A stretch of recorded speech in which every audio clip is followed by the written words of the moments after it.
Witam Was serdecznie, z tej strony Bogdan. Na testy przyjechał do mnie wideorejestrator samochodowy Miomi View C570 z wysokiej jakości matrycą Sony Starvis. Tak więc urządzenie to powinno nagrywać bardzo dobrze wieczorem oraz nocą. Czy tak będzie, to się okaże na teście. W tym filmie zrobimy sobie unboxing, czyli rozpakowanie, zobaczymy co mamy w komplecie oraz wykonamy pierwsze uruchomienie tego urządzenia. Jeżeli będziecie mieli jakieś pytania czy też wątpliwości względem tego sprzętu, zachęcam do komentowania. Skupmy się teraz najpierw na opakowaniu. Jakie tu mamy funkcjonalności? Poza tym, że mamy wysokiej jakości matrycę Sony Premium Starvis CMOS, tutaj tak jak widzicie, w tym urządzeniu mamy tutaj także rozdzielczość nagrywania Full HD w 30 klatkach na sekundę, wbudowany GPS, mamy ostrzeżenia o fotoradarach i rzeczywisty kąt widzenia tego naszego wideorejestratora 150 stopni, zatem bardzo szeroki kąt widzenia.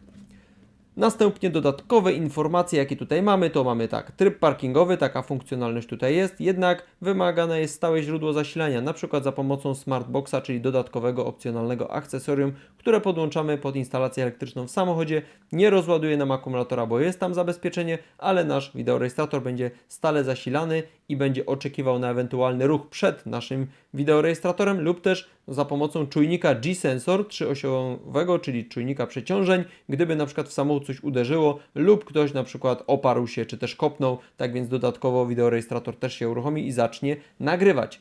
Jak już wspominałem, mamy tutaj wbudowany GPS, a wartość przysłony f1.8 świadczy o tym, że to urządzenie naprawdę powinno dobrze nagrywać w czasie wieczoru czy też nocy, czyli w gorszych warunkach oświetleniowych. Czy tak będzie, to wszystko oczywiście zweryfikujemy na teście. Zobaczmy, co znajduje się w środku opakowania. Uchwyt, zasilacz, wideorejestrator, dodatkowo instrukcja obsługi skrócona,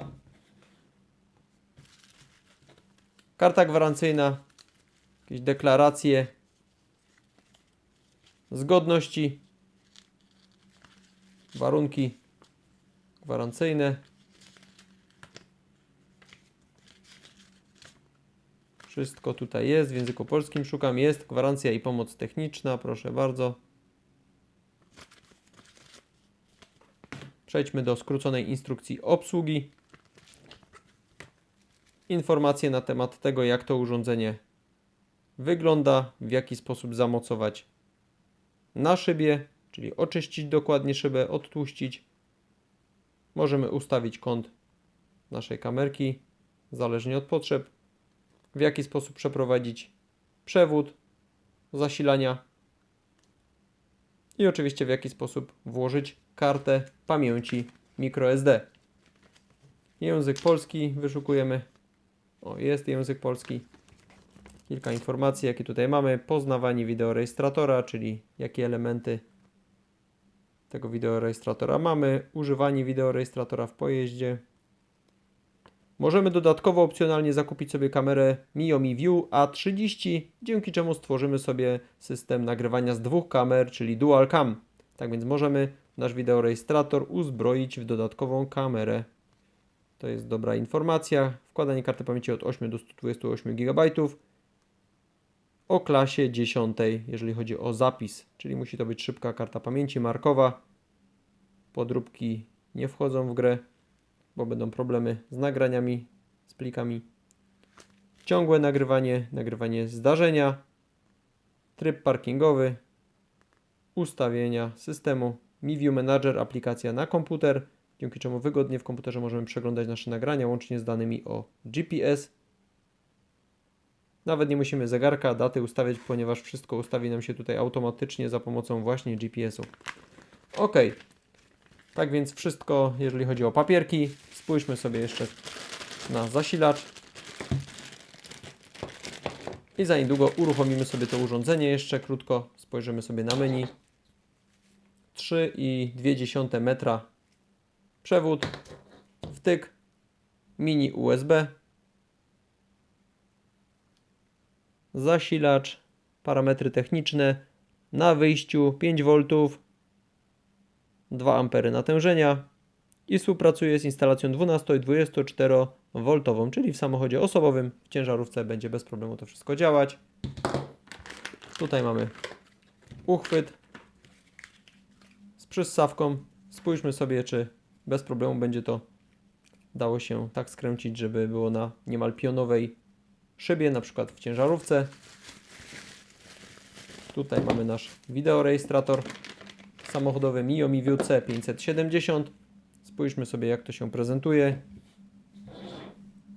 Tutaj mamy oczywiście ochronę obiektywu, niebieska folia, którą oczywiście zdejmujemy.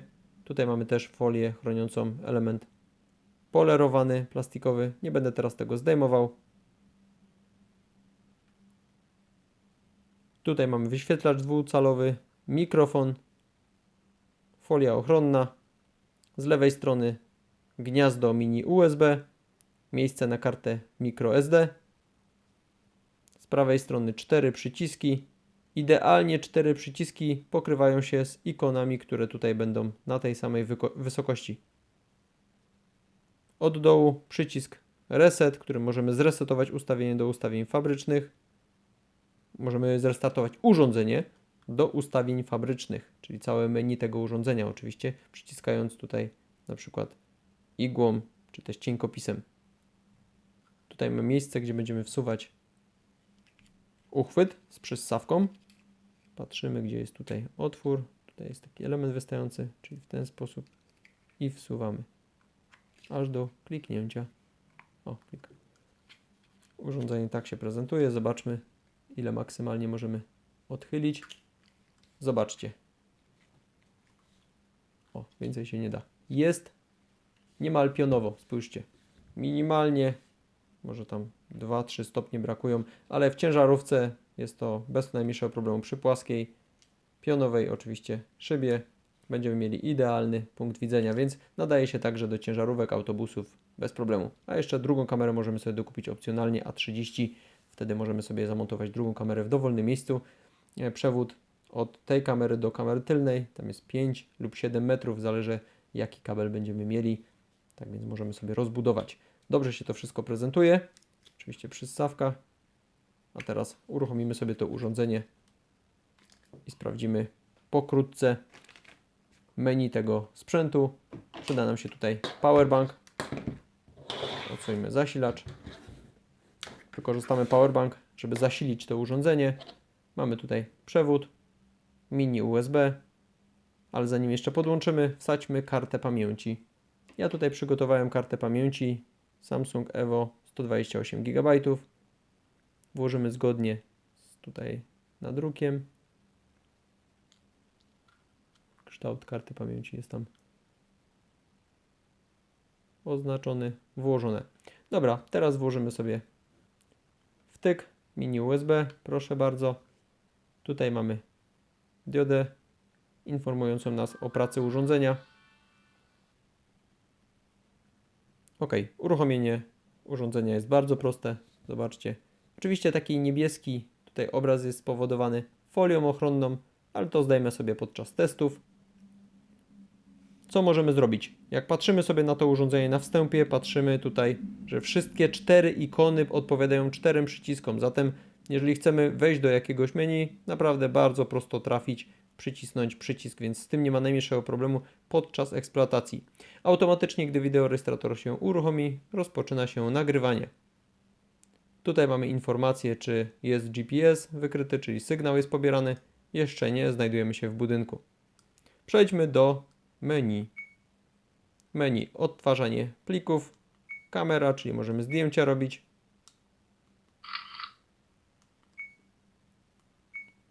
Nagrywanie dźwięku, możemy włączyć lub wyłączyć. Fotoradary, wykrywanie, możemy włączyć lub wyłączyć. Dźwięk alarmu, odliczanie, czy wcześniej, czy później, przed fotoradarem. Metoda alarmu, próg, przekroczenia prędkości, alarm niestandardowy, alarm prędkości, jaką przekroczymy, wtedy będzie nas informował sprzęt, właśnie nasz wideorejestrator o tym, że przekroczyliśmy tą prędkość. Ja mam ustawione 140 w swoim wideorejestratorze. Niestandardowe fotoradary. Teraz jest tutaj pusto, ale o co chodzi? Chodzi o to, że w trakcie użytkowania tego sprzętu możemy jechać i nacisnąć sobie tutaj przycisk, ten drugi, dokładnie jak ikonka wskazuje. O, tak jak teraz. Akurat nie mamy GPS-u, bo jesteśmy w budynku, ale chodzi o to, że możemy zapisać sobie swoje miejsca, które chcemy uważać jako fotoradary, bo na przykład często policja gdzieś stoi, albo jest jakiś problem, tak żeby wideorejestrator nas o tym problemie ostrzegał, więc możemy dodać sobie własny fotoradar niestandardowy. Przycisk robienia zdjęć. Tutaj mamy przycisk włączenia zdarzenia, czy nagrywania awaryjnego, które nie będzie nadpisywane, będzie zapisane w pamięci, ale nie będzie nadpisywane w pętli. Wyłączamy. Przejdźmy do ustawień jeszcze raz. Tutaj mamy tryb parkingowy, który możemy sobie uruchomić. Wykrywanie, proszę bardzo. Dostajemy informację, że brak miejsca na tryb parkowania. Zmień przydział pamięci OK. I teraz musimy z domyślnego zmienić sobie na inny przydział, na przykład na 10 plików parkingowych w pamięci, żeby zachowywane były. Tak jak tu widzicie. Ewentualnie inna opcja. Podział karty 128 GB, czyli 119 realnie. Można też podzielić według wielkości miejsca, czyli pojemności na te właśnie pliki, na zdarzenia, na zdjęcia, na nagrania parkingowe oraz na standardowe nagrywanie. Tak nam pasuje, OK. Spowoduje to sformatowanie karty pamięci, ale z tym nie ma żadnego problemu. No jak widzicie, wszystko działa tutaj bez najmniejszego problemu. Urządzenie będę niebawem testował. Jeżeli będziecie mieli jakiekolwiek pytania, oczywiście zachęcam Was do komentowania. Ja już nie będę wchodził w dalsze szczegóły. Nagrywanie wideo, system formatowania. Bardzo fajne urządzonko. Zachęcam Was do komentowania, jeżeli macie jakieś pytania. Z mojej strony to tyle. Cześć!